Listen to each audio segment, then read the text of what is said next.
नमस्कार, बहुत स्वागत। आप देख रहे हैं न्यूज़ 18 का डिजिटल प्लेटफॉर्म। मैं हूं आपके साथ ऋतु ज्ञानवानी।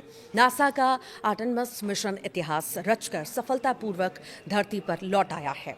एसोसिएटेड प्रेस एपी की रिपोर्ट के अनुसार नासा के आर्टेमिस मिशन के 4 अंतरिक्ष यात्री शुक्रवार शाम को प्रशांत महासागर में स्प्लैश डाउन कर चंद्रमा के चारों ओर की रिकॉर्ड तोड़ यात्रा को समाप्त करते हुए पृथ्वी पर सुरक्षित लौट आए हैं।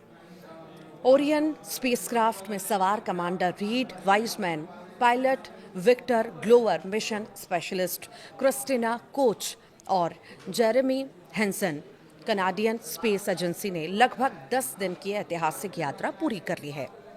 स्प्लैशडाउन सैन डिएगो तट से करीब 40 से 60 मील दूर प्रशांत महासागर में हुआ, जहां पर यूएस नेवी की रिकवरी टीम ने उन्हें तुरंत सहायता प्रदान की।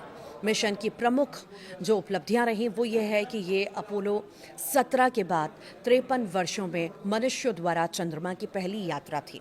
क्रू ने चंद्रमा के दूर वाले हिस्से को करीब से देखा और मानव इतिहास में सबसे दूर की यात्रा का नया रिकॉर्ड बनाया। लगभग 2,52,756 मील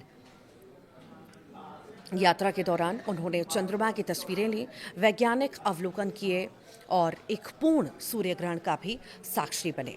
नासा ने बताया कि ओरियन स्पेसक्राफ्ट वायुमंडल में दोबारा प्रवेश करते समय 32 गुना ध्वनि की गति से आगे बढ़ा और हजारों डिग्री तापमान झेलने के बाद पैराशूट की मदद से धीरे धीरे 17 मील प्रति घंटे की रफ्तार से पानी पर उतरा।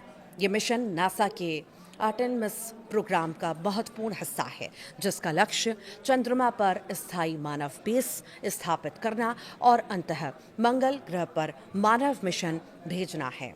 आर्टेमिस 3 में चंद्रमा की सतह पर उतरने की योजना बनाई गई है।